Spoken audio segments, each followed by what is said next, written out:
Hey YouTube, Sonic 1214X here, and I'm here gonna throw Gravekeepers at you, and just show you how, not necessarily how a competitive Gravekeeper deck needs to be built, but I think my build is pretty competitive right now.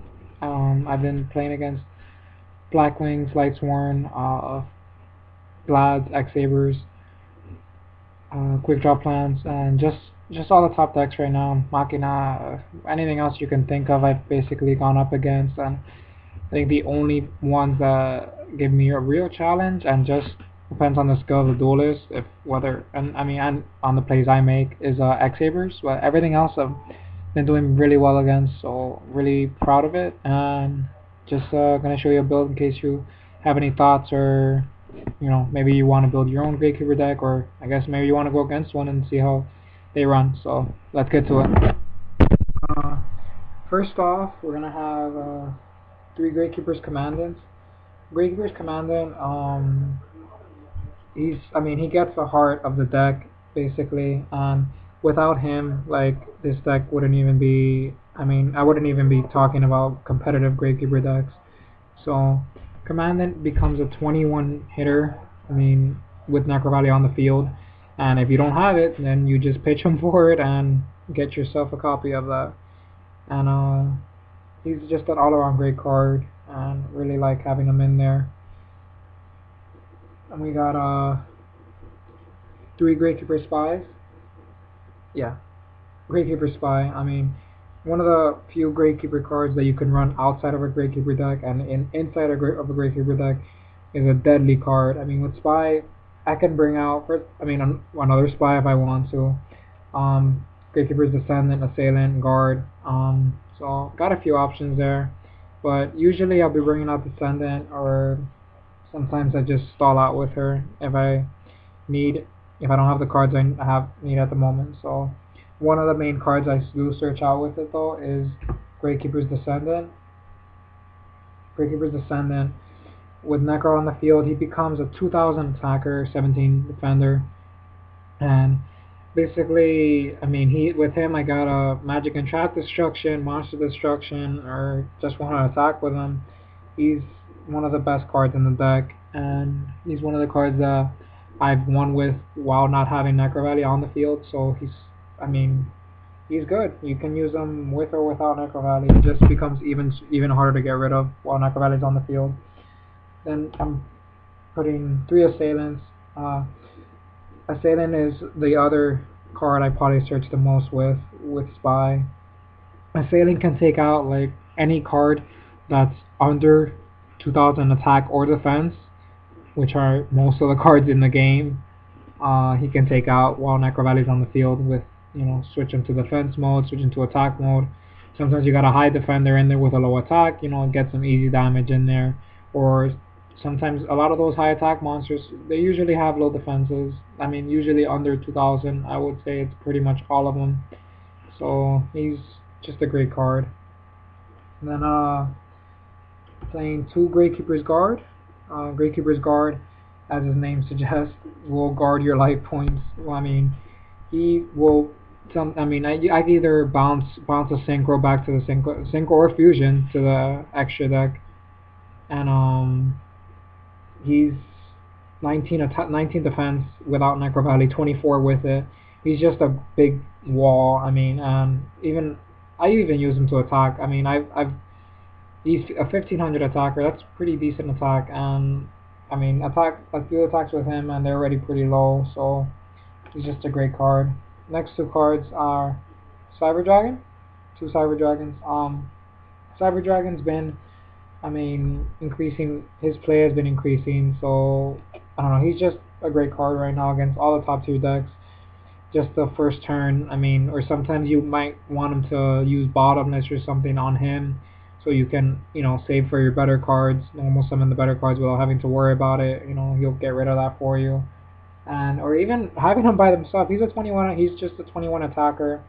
If they play any machines, you could just contact for Chimera Tech, especially against Machinas. He's just a great card all around, and I think more decks should play him. Just at least, main deck at least one. Then I got two Thunder King Rai-Ohs. Thunder King is a 19 hitter. I mean, he adds to I don't know. I like you just as effect. I mean, it's an amazing effect. Like Thunder King Rai-Oh. Like, come on. I'm gonna trying to get a third one so I can have a third one side deck if I ever need to main deck it. But I have the option right now. I don't have one. So, but he's a great card and he's helped out a lot. I mean, even top decking him when I'm in need of a monster, and he's the solid attack. I mean, 19. So and consecrated light. It just people think that's a good side against this deck. It's just not. I'm playing 4 lights and 3 earths also, so he adds to that. And yeah, I think we're about done with the monsters. So let's go with the spells. Uh, 3 Necrovalleys. Necrovalley is the heart of the deck. Keeps it beating. Necrovalley right now this format like has just made it such a much better card, and now that Monster Reborn is back and more people are playing Call of the Haunted also, like it's just there's more cards to negate in every deck now.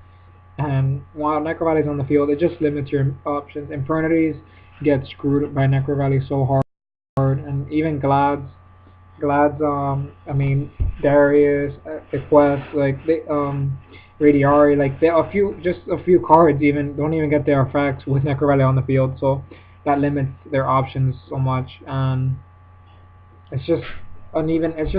I think it's the best field card out there. It always has been, and there aren't any that are going to come out that have stood this test of time of being. I mean, the Gravekeeper decks. I think they can win. I mean, definitely win. Though it's a winning deck right now, and Necrovalley just helps that out. I mean, definitely without it, it wouldn't be a deck.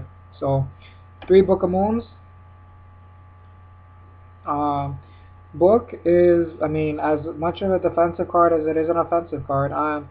If I don't have my Assailant there, like, and you can use it to destroy a high attack monster, or even I want to reuse my Spire Guard's effect, flip it back face down, and just add more to it. Like, Book is just an amazing card, and any Gravekeeper deck should run 3 of them. So, yeah.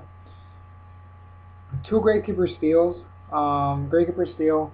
Yeah, add 2 Gravekeepers from my graveyard to my hand. That's great advantage. Like I love that card, especially running it with Royal Tribute too. I sometimes I don't. If I have one monster in my hand and I've already summoned for the turn, I'll just place Royal Tribute anyway, and then just with Steel get it back, get that monster, and another one back. It's such a great card, and just provides such easy advantage. 2 Royal Tributes. Royal Tribute is while Necrovalley is on the field, is that's when you can activate it. Both players discard our monster cards in their hands. This is one of the cards that makes the deck just wow. Like anytime someone gets hit by it and they already don't know what it does, and once they read the text, their eyes always open up because it's. I mean, what kind of card do you see with that kind of effect? I mean, at least nowadays, like I don't see any. So point one out to me if you can, but it's just amazing card. Don't run it in threes though. That's just an overkill. Dark Hole, last spell card for obvious reasons. Dark Hole. I mean, it was banned for a reason, so we'll see now. And that was my phone ringing. Sorry. Okay. Now on to the traps. It's a little trap heavy, so we got 3 dimensional prisons. 3 dimensional prisons. They'll be after the first duel. Like if it even goes on that long, like and they see all the traps in this deck, like you could tell they'll be afraid to attack unless they already have their trap stuns in. But even with that, I mean that's why I throw the books in. And, but 3 DPs, 2 bottomless trap holes gets rid of a lot of monsters. So I mean, you got the a few 14, 13 hitters, whatever that might get under it. But bottomless, I think is still a great card and great for removal. Then 2 compulsory evacuation devices. Compulsory, I've been playing it, and sometimes I could save my monster with it, get a bounce with synchro or fusion back to the synchro. I mean extra deck, and or bounce a monster, and then some even with Royal and then Royal Tribute will get rid of it anyway. Even it's in their hand and it's going to the graveyard, and with Necrovalley on the field, it's not coming back. So Compulsory is a great card for this deck. Then Mirror Force, come on. Torrential Tribute, Royal Oppression. Royal Oppression, great card. I mean, obviously it's an amazing card, and the only cards I played I special summon. The only monsters, I mean, it's just monsters that I used to special summon, and it's two Cyber Dragons and the three Spies. And if they're attacking into Spy, Royal Oppression you can't even activate it because they're in damage step. So basically, Cyber Dragon, that's one card. Like, and I guess Starlight Road if you want to count that too. But I usually never have both of them on the field at the same time active. Now, yeah, Starlight Road. Um, Dark Hole replaced Heavy Storm, so I don't see why, if I was running it last format, why I wouldn't be running it this format, especially with a deck that swarms.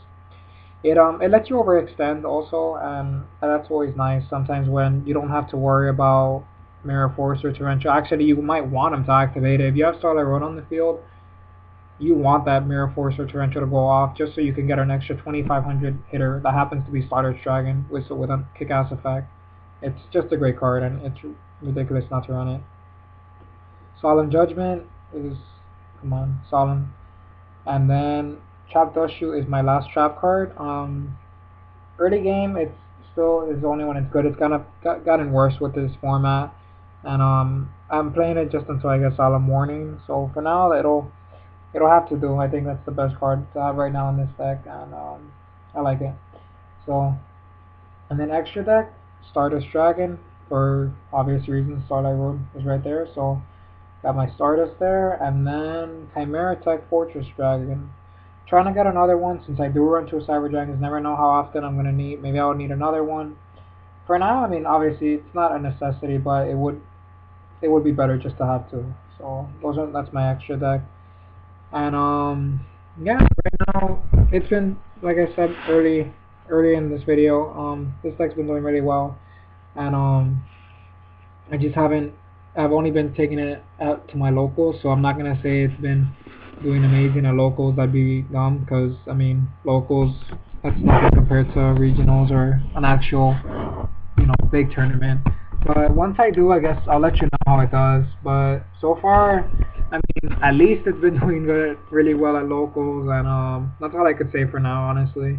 But I think it's a great deck. Has awesome power to it. Awesome, just really good stuff in there. I mean, so I guess just hopefully if you're trying to build a Gravekeeper deck, this will give you a good idea of what to run, and just help you get started. And if you have any advice or comments or anything, I mean anything, just leave a comment, please. If you like the video, subscribe, um, whatever you want. So thanks for watching, YouTube, and Sonic1214X signing out. Oh, one more thing. I'll be doing other videos on just how to use Gravekeepers to counter some of the top tier decks.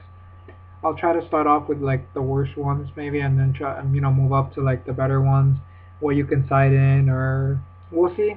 We'll see. I'm not even sure what video I'll do next, but maybe up against Black Wings Infernity, something like that, and just so you can get an idea if you haven't used Gravekeepers before and you're looking to make a deck and not sure how to go about going against these top decks. So that's about it.